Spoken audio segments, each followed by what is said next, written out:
Watching a muzzle-loading shotgun competition is an excellent fun. That's a kind of trap shooting with 5 stands and 25 clays.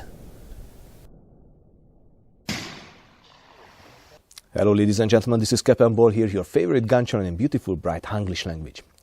Clay shooting is an art, ladies and gentlemen, and if you're a paper target shooter like me, who does not really have a talent for shooting moving items, then you have to practice a lot, even if your shotgun has a beautiful pattern. Well, patterning a black powder shotgun, a muzzle-loading black powder shotgun, is also a true art. It's a great challenge. Today's video is about patterning your percussion shotgun, and for this excellent journey, I have a beautiful companion. It was made by the most well-known Birmingham gunsmiths of the 19th century by Westley Richards. Ladies and gentlemen, that's a 10-gauge percussion double shotgun. But before we continue, let me thank you for your support. Your donations through Patreon, or buying our authentic Civil War cartridge boxes, or percussion revolver cartridge formers, or printing plates, rubber printing plates for arsenal bundles, or flintlock tools, or powder measure sets, or US Arsenal Stadias, or 19th century rangefinders. They are all a great help in keeping the quality of our channel high. Without you, this would be much difficult. So thank you very much again. We are going to ask for professional help from the past. I strongly recommend you to check Peter Hawker's book titled Instructions to Young Sportsmen. It was first published in 1814 and many reprints followed. It was a really popular book by that time. The 1846 version, printed in Philadelphia in the United States, is covering both the percussion and the flintlock era, so it is a very good read for all of us. Well, the writer is a bit egoistic. He writes that probably he was involved on the major important firearms developments of the first half of the 19th century. He often starts a sentence with, "I would not say I invented it, but..." But on the other hand, he has very good points. He was a very experienced user of civilian and military firearms. So, this is what he said about the perfect percussion shotgun. To fire with detonating power, the gun requires to be much stronger than that used for a flint. It must be heavier to stand the recoil of a large-sized caliber in order to not have the powder too narrowly confined, which is absolutely dangerous. And the London gun makers have at last found out what I told them years ago, that the barrel should rather be 2 feet 8 than the disappropriate lengths of 2 feet 4 or 2 feet 6, unless absolutely required to be short for the convenience of the shooting in covert. Patterning your shotgun is an easy process. First, count all the pellets in your charge. Second, draw a 75 cm circle on a wrapping paper, shoot it from 40 yards distance, count the pellets that hit inside this circle, divide this number by the total number of the pellets, multiply it by 100, and there you have your percentage about your shotgun. And do this for both barrels. Drawing the circle is easy. Just use a black marker, a nail, and a piece of string. Prepare at least a dozen of these targets for the shooting day.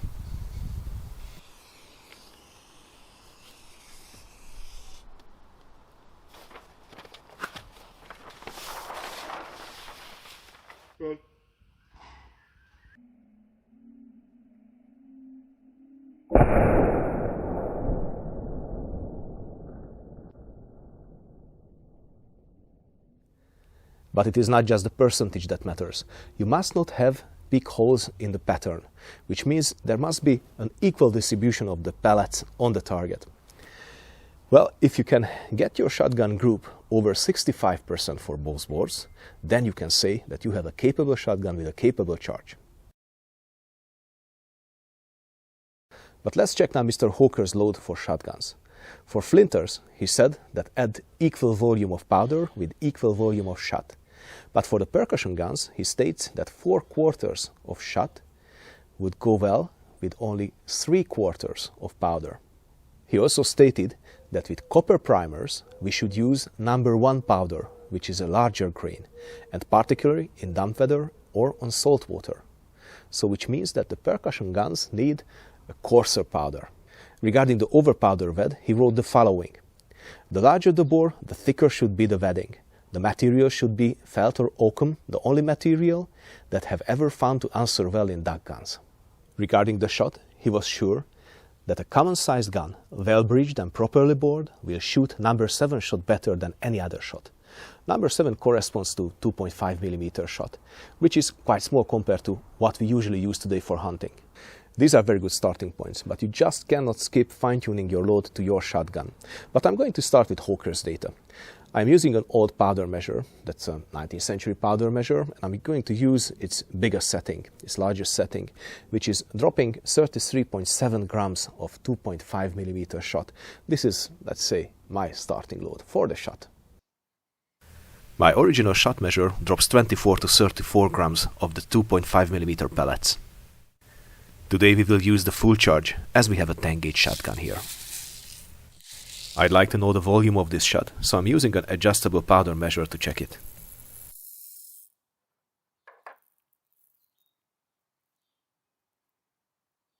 The volume is the equivalent to 87 grains of powder. It means that I will need 75% of this for the starting charge. 70 grains of powder, a felt wad, 33.7 grams of shot, and an overshot wad from carton.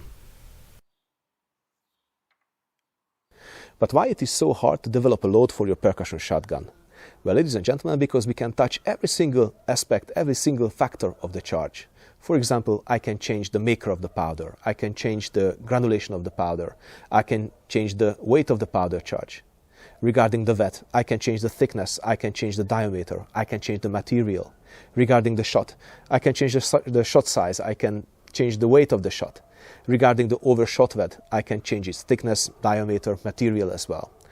And if you change one, then you will have effect on the pattern of your shotgun. You can be sure about that. But if it is so difficult, what is a good procedure? My suggestion is the following. First, decide on what size and what weight of shot charge you're going to use. The powder charge will be 1/7 of the weight of the shot charge. Usually, Swiss 2F powder will work well with all the commercially available shotguns. If you don't find a good load after the powder load development, then change the wad. If you cannot find a good load after changing the wad, then change the shot. But every time you change something, there must be only one factor, one aspect. So don't change two, because then you will never know what is causing your pattern to get better or to get worse. We start with snapping a few caps. Just to get rid of the oil from the breech.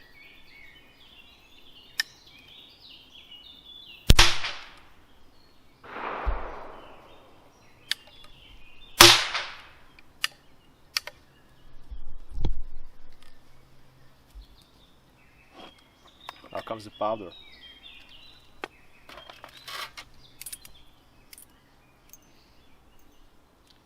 Start with 70 grains of 2F Swiss powder.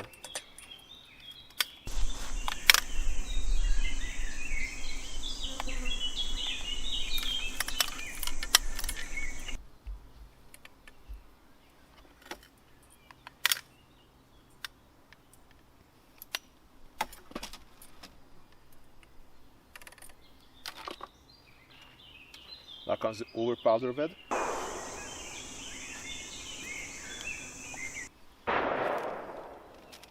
We ram it down firmly.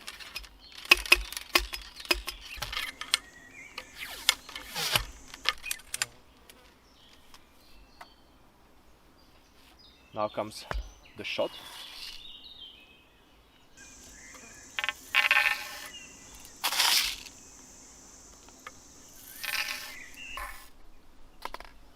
And finally the overshot wad.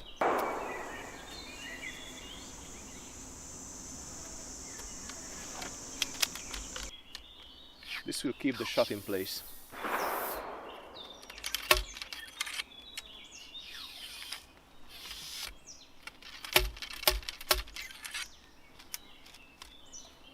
And there we have it.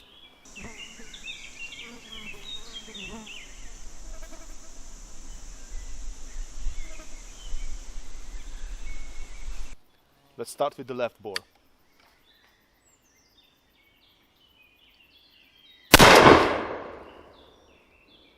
And now the right one.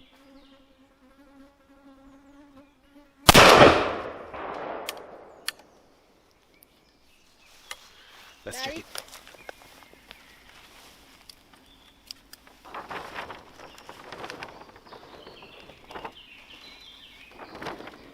To make counting and evaluation easier, draw a 20 cm circle in the middle and divide the rest into 8s.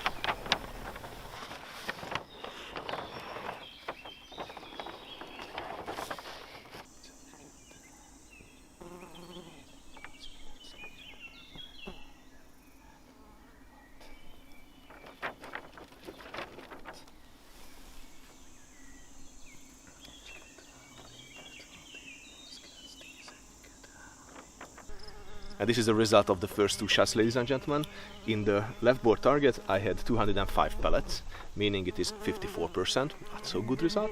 And in the right hand target I had 219 pellets, which is 58%, it's a bit better, but still not good enough. And there are quite big holes in the group, which means that if I have a pheasant here or a clay here, I won't hit it. So that's not good, we have to make it better. Let's change the powder charge first. 65 grains of 2F, left bore.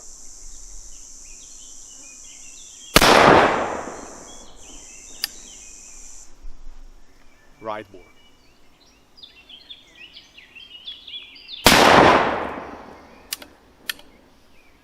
Let's check it. Mehet. So after reducing the charge it actually got worse. Well, with 65 grains of 2F Swiss powder and the same shot, same beds, it was 198 pellets for the left bore, that is 53%, and for the right bore it is only 164, meaning 43%, so the direction is wrong. Let's increase the powder charge instead. Well, ladies and gentlemen, this is not the lightest shotgun ever with its 3,870 gram weight, but it is comfortable. It handles well and it just points where you're aiming at. The barrels are 76 centimeter long, the left bore is a bit choked, it's a skeet choke. Well, something like a skeet choke, and the right bore is cylinder. And it is interesting that the last section of the bore, close to the breech, the last let's say 5 inches of the bore, it is oversized in diameter, which means that when you're pushing down the tight cleaning patch, you can feel that it's getting easier at the breech area. The shotgun itself is very well made. The locks have that distinctive click that you only hear on English shotguns. The stock is oiled walnut, finely checkered. The barrels are Damascus barrels, with the famous pattern of Westley Richards. The inscription on them reads, Westley Richards, 170 Bond Street, London. All the parts are finely and elegantly engraved.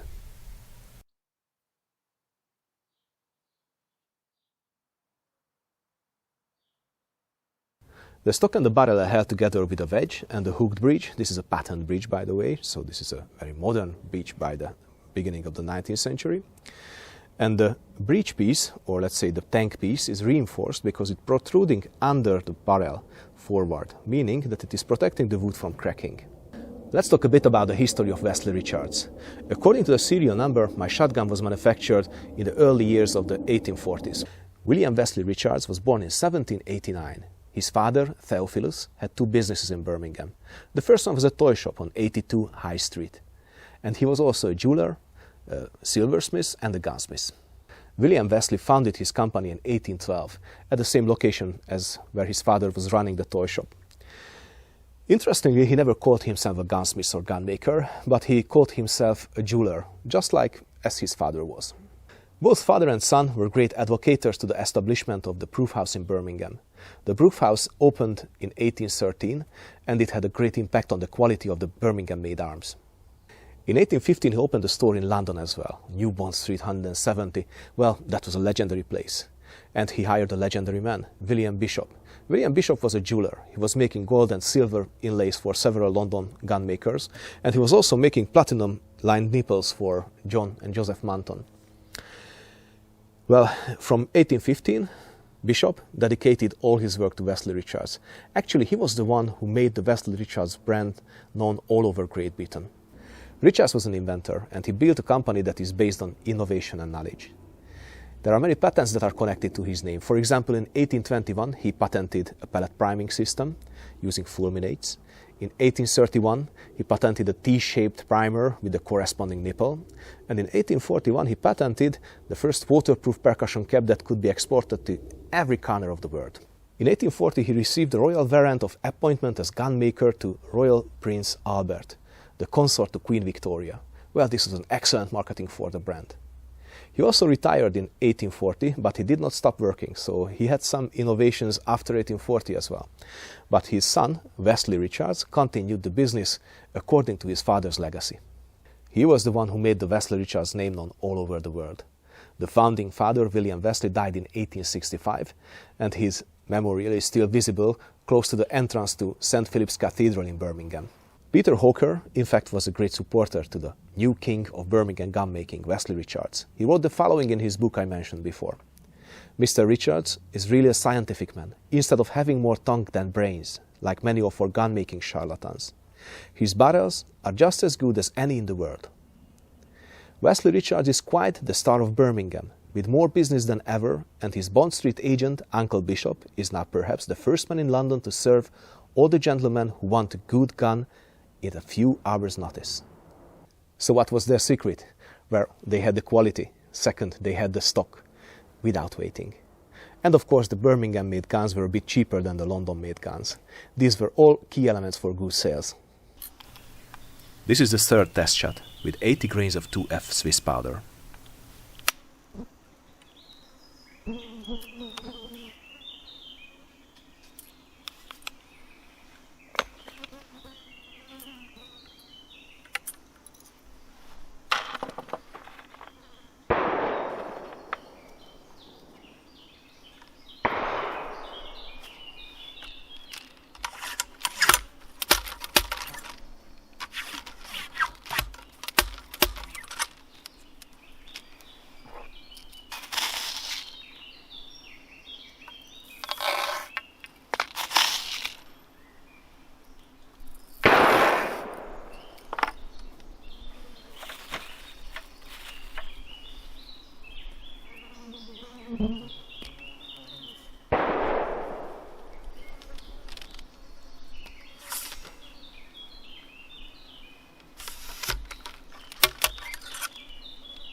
"80 grains of 2F Swiss powder. Left bore.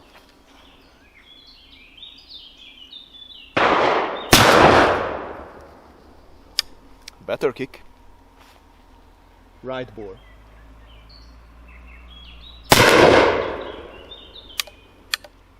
Let's check it. Now, ladies and gentlemen, these two targets are good proof for why we have to invest so many time in patterning your shotgun. Well, it revealed the problem. The weds are punching the target from more than 30 meters, which is not good, because if it is punching the target, that probably means that it is pushing the pattern of the shot to the sides. So it is actually making holes in the pattern of the shot. So this means that I will have to change the wed. That's very important, because probably the wed is too hard or it is too heavy. So that's the next step. And the result is, for the left bore, it is 185 pellets out of the 374, which is 49%, not good, even worse than before. And for the right bore, it is terrible. It is 108 pellets from the 374, which is only 29%. That's not good. Let's change the wed. I already talked a bit about platinum liners. Well, ladies and gentlemen, my shotgun, percussion shotgun, also has a platinum liner here. It even has a small vent hole on it. And ladies and gentlemen, that's not a problem, so please don't fix it. That vent hole, that is supposed to be there. The old gunsmiths identified 3 reasons for this. First of all, the cones that they used had much larger touch holes compared to the ones that we are using today. The touch holes of these early nipples had a reverse shape. They were larger at the bottom and smaller at the top. The reason behind this was that the caps were weaker than what we use today, and they just wanted to powder particles to get inside the nipple itself. This is why it had so big holes. But if you have powder in the nipple, that means that you have a back pressure that is pushing your hammer back when you're firing the gun. Well, this small vent hole here is relieving that pressure. Second, they believe that these small vent holes are actually making the ignition faster. Well, probably they were right, but I cannot justify this because with modern caps I never had any ignition problems, if the gun is cleaned properly, of course. Third, it is a blowout plug, which means it controls extreme pressures. So if you have an extreme pressure buildup at the bridge, it will just blow out and relieve that pressure, saving the health of the shooter and also saving the integrity of the barrel. There are many arguments about which purpose was the most important. Well, I think that the first one and the third one could be equally important, and I'm absolutely not sure about the second one, as I told you before. Let me show you how I record my data about patterning the shotgun. Well, if I don't do this, I will completely forget it that I even tried these loads, which means that next time I will try the same and I will be in the same shoes just as today. So I keep a register, and these sheets are connected to dates, connected to firearms, connected to charges, which means that I can anytime get back to the information and see what worked and what not. So let's see. That's the sheet. I can record the powder charge, the type of lead, the shot quantity, and the type of shot. This is 2.5, means 2.5 millimeter of 33.7 gram shot. This is the overshot lead, that's a cardboard lead, and here is the result.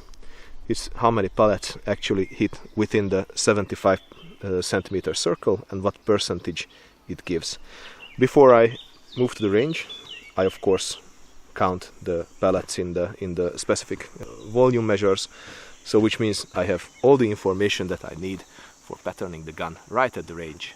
The link to this form is visible in the description of this video. Please use it because it will help you to be faster in the load development. So actually your wed is too hard and too heavy probably, but I don't have any more weds here, any other type of weds here, which means I have to find out something else.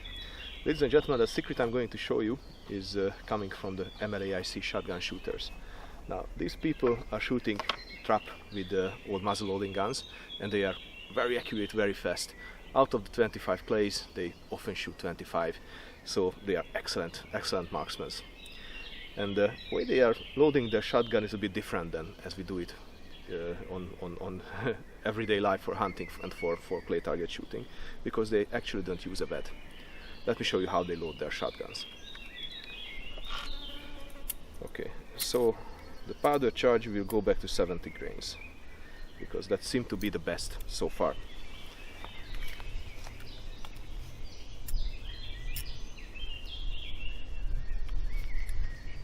It's one bore.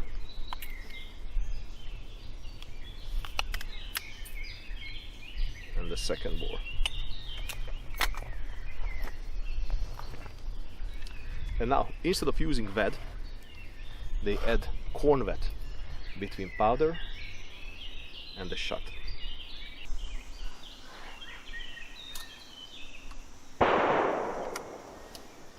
And it does not mix up with the shot. And there comes the shot.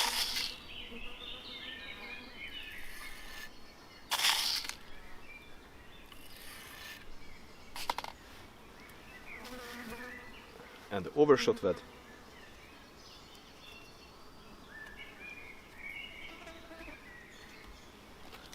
And we ram it down the same way as we were doing it before.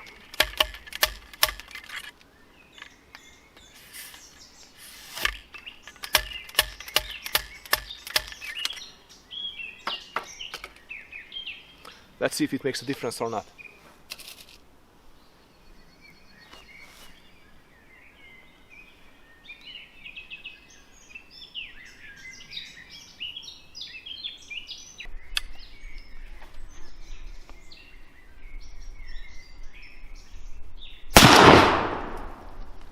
Well, the recoil is exactly the same. Right bore.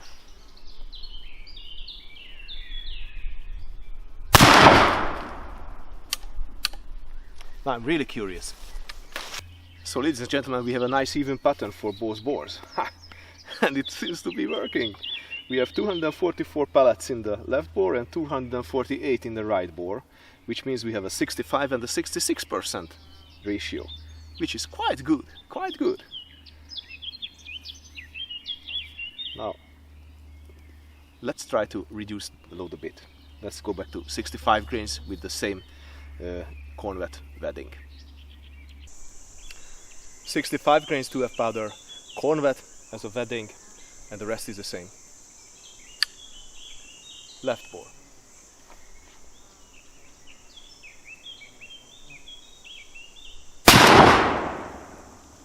right bore.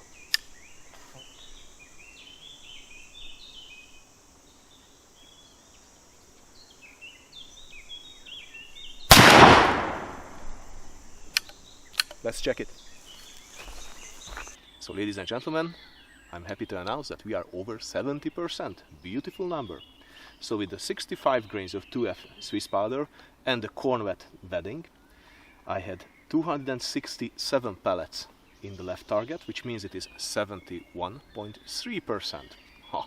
Ta-ta-ta-ta! And in the other bore, I had 244 pellets, which is 65%, which is also good for a cylinder bore.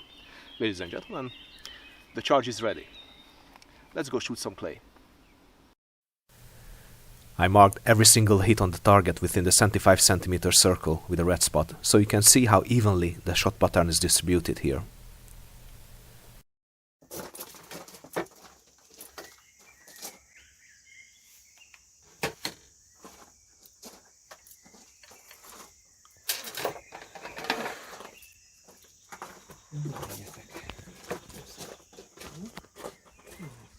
Te csináltad. Jó szokás.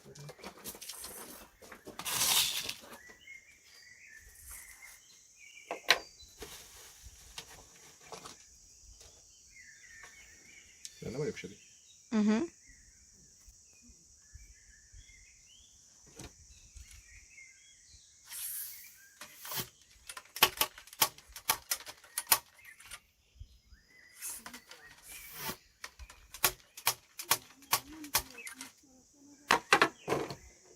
Okay.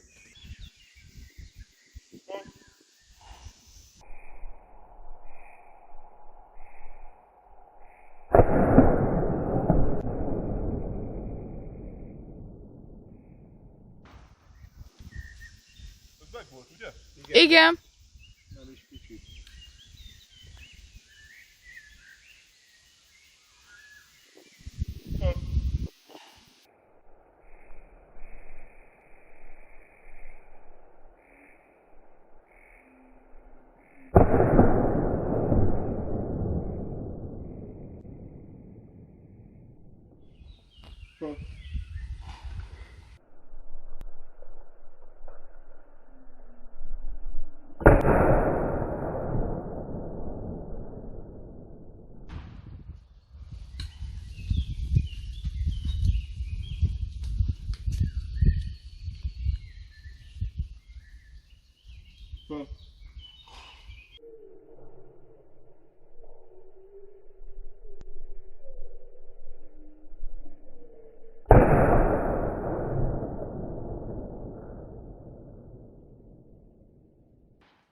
Na. Előttem? Igen. So ladies and gentlemen, thank you very much for watching. You've been watching the capandball YouTube channel. If you like what I do, then please share, subscribe, comment and like. This will help the channel grow. If you wish to support us, you can do it through Patreon or by buying our products. You can do this also in our webshop, capandball.com, or in our eBay store. Ladies and gentlemen, until next time, stay cool and keep your powder dry.